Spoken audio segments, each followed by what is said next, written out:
Gipaubos sa training sa water search and rescue ang mga personnel sa bantay dagat sa Mandaue City. Kini para makaresponde sa mga panghitabo nga posibleng masugatan sa dagat.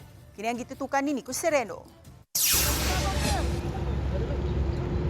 Sa baybayon sa barangay Umapad, gihimo ang training sa mga personnel sa bantay dagat.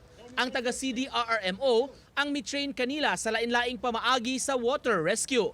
Kini kun dunay masugatang maglisod og langoy o malumos sa kadagatan, labi na nga mo'y ilang kanunayng rovingan. Duha ka adlaw ang training. Unang adlaw para sa lecture ug sa ikaduhang adlaw gitudluan sila sa lain-laing teknik sa pag-rescue ug mga senaryo nga posible nilang masugatan.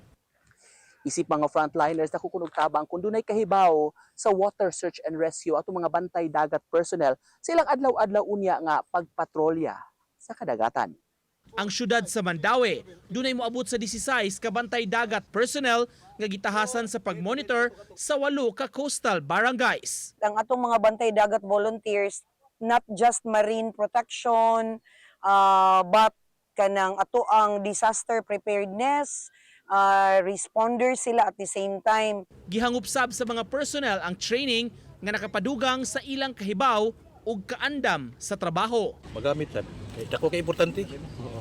Nga itagaan mi cooper sa CDRM mo nga matrain jud mi ani.